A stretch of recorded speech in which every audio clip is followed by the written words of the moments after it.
पूजा पाठ, कर्मकांड, ज्योतिष सीखने एवं सनातन धर्म से संबंधित वास्तु शास्त्र, जंत्र मंत्र, तंत्र, शास्त्रोक्त ज्ञान प्राप्त करने के लिए जुड़े हमारे इस चैनल से। नमस्कार मित्रों, आज आपके लिए एक नई जानकारी लेकर आए हैं। चातुर्मास विशेष। चातुर्मास किसे कहते हैं? कहते हैं कि जिस दिन से आषाढ़ मास का समापन होता है अर्थात गुरु पूर्णिमा होती है, उसी दिन से चतुर्मास आरंभ होता है। चतुर्मास के विषय में वर्णन करते हुए गोस्वामी जी कहते हैं कि चारों प्रकार के वर्णों के लोग, तापस, वणिक, भिखारी, नृप, तजहि आश्रमी चार, ये चार लोग 4 महीने आश्रम नहीं छोड़ते, एक ही स्थान में रहते हैं।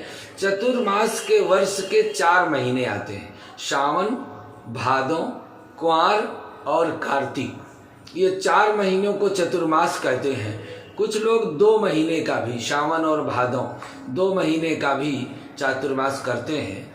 और एक दंडी तथा त्रिदंडी सभी के लिए ही चातुर्मास करना चाहिए, अर्थात गृहस्थ भी कर सकते हैं, सन्यासी भी कर सकते हैं, ज्ञानी जन भी कर सकते हैं, भक्त भी कर सकते हैं। चतुर्मास व्रत के करने का अद्भुत फल है। 1000 बार यज्ञ करने से जो फल प्राप्त होता है वह मनुष्य को चतुर्मास करने से प्राप्त होता है। यह आषाढ़ शुक्ल पक्ष की एकादशी के दिन से आरंभ होता है, फिर भी हम गुरु पूर्णिमा से इसको आरंभ करते हैं। इन 4 महीनों में करना क्या है? ब्रह्मचर्य का पालन, पात्रों का त्याग होता है, पत्तल पर भोजन करना चाहिए और एक बार ही भोजन करना है।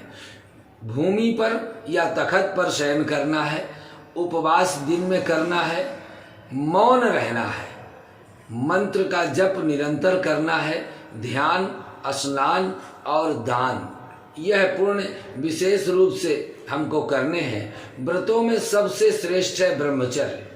विशेषतः चतुर्मास में यह व्रत संसार में अधिक गुणकारक है। जो चतुर्मास में अपने प्रिय भोगों का त्याग करके श्रद्धा और प्रयत्न पूर्वक सादे भोजन को करके त्यागी हुई वस्तुओं के उनके अक्षय रूप से प्राप्त होती है। चतुर्मास में गुड़ का भी परित्याग करते हैं, मनुष्य को मधुरता की प्राप्ति होती है।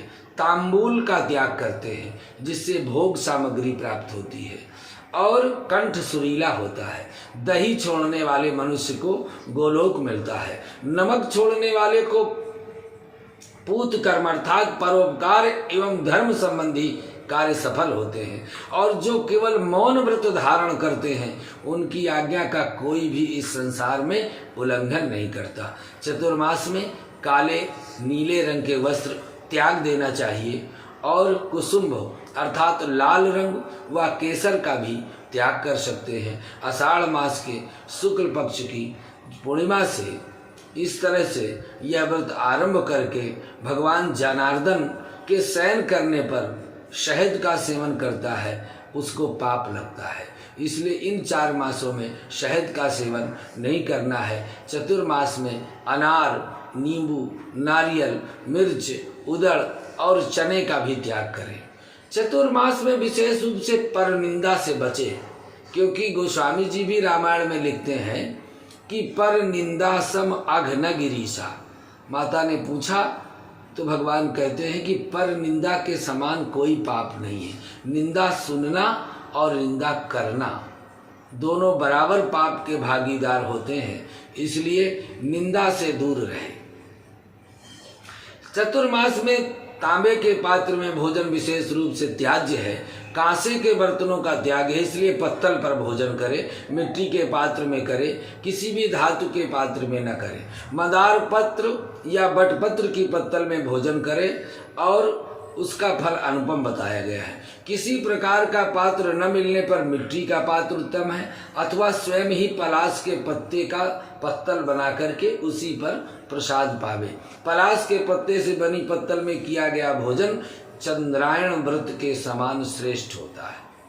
इसीलिए प्रतिदिन एक समय भोजन करने वाला पुरुष अग्निष्टोम यज्ञ के फल को प्राप्त करता है। पंचगव्य का पहले दिन प्राशन करे, पंचगव्य का पान करे और इसके पश्चात में पंचगव्य से स्नान भी करे, क्योंकि यथा अस्थिगतम पापम देहे तिष्ठति मानसम, जो पाप हड्डियों में समाहित हो जाते हैं वो पंचगव्य के प्राशन से, स्नान से दूर हो जाते हैं। चंद्रायण व्रत का फल मिलता है। धीर पुरुष चतुर्मास में नित्य परमित अन्न का भोजन करे, एक निश्चित मानक में ही भोजन करे, वो वैकुंठ धाम को प्राप्त होता है। चतुर्मास में केवल एक ही अन्न का भोजन करने वाला मनुष्य रोगी नहीं होता। जो मनुष्य चतुर्मास में केवल दूध पीकर फल खाकर रहता है, सहस्त्रों पाप तत्काल नष्ट हो जाते हैं। चतुर्मास में भगवान विष्णु के आगे खड़े होकर के पुरुष सूक्त का पाठ करना चाहिए।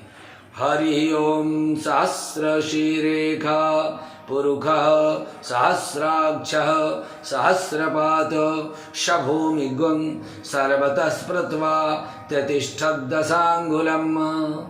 यदि पुरुष सूत्र का पाठ कठिन लगे तो विष्णु सहस्र नाम, इससे बुद्धि बढ़ती है। कैसा भी दब्बू विद्यार्थी हो बुद्धिमान बन जाएगा। चतुर्मास में सब गुणों से युक्त समय है, उसमें धर्म युक्त श्रद्धा से शुभ कर्मों का अनुष्ठान करे। और चतुर्मास में भगवान नारायण योग निद्रा में शयन करते हैं, इसलिए 4 मास शादी विवाह आदि वर्जित रहते हैं। योगाभ्यास करने वाले मनुष्य ब्रह्म पद को प्राप्त करते हैं। ओम नमो नारायणाय का जप करने से 100 गुने फल की प्राप्ति होती है। चतुर्मास में भक्ति पूर्वक योग का अभ्यास करें। पूरक, कुंभक, रेचक, ईड़ा, पिंगला, सुषुम्ना तीनों नाड़ियों का भेदन करके और प्राणायाम करके भगवान का दर्शन करें। जो मनुष्य नियम व्रत अथवा जप के बिना चौमासा बिताता है वह मूर्खता को प्राप्त होता है, मूर्ख हो जाता है। इसलिए चतुर्मास में विशेष रूप से जल शुद्धि होती है। उस समय तीर्थ व नदी आदि में स्नान करने का विशेष महत्व है।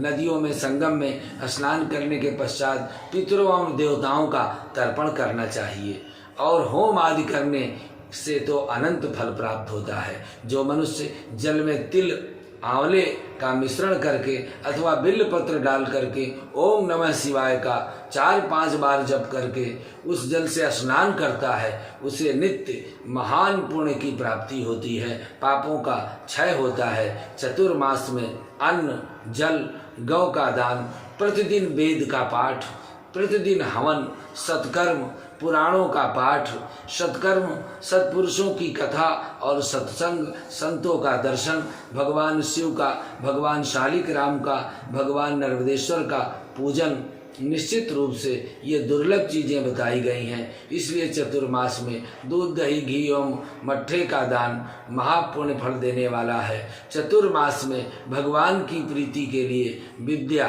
गौ, भूमि का दान करे, अपने पूर्वजों का उद्धार कर देता है। इसीलिए विशेषतः चतुर्मास में अग्नि में आहुति भगवान भक्त पवित्र ब्राह्मण को दान और गौओं की बलि भांति सेवा पूजा करनी चाहिए। इस तरह से इस चतुर्मास का जो महात्म है पद्म पुराण के उत्तरखंड में, स्कंद पुराण के ब्राह्म खंड में एवं नागर खंड के उत्तरार्ध में संकलित है। इसलिए भगवान के शयन करने पर विशेष रूप से नाम संकीर्तन और जप करना। जो ज़्यादा संयम नियम नहीं कर सकते हैं, गृहस्थ में रहते हैं, वह केवल एक बार भोजन करें और नाम जप करें।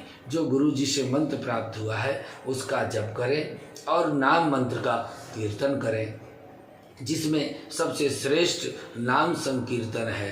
अच्युतम केशवम राम नारायणम कृष्ण बदामोदरम वासुदेवम हरिम श्रीधरम माधवम गोपिका वल्लभम जानकी नायकम रामचंद्रम भजे, जानकी नायकम रामचंद्रम भजे। आज के लिए बस इतना ही।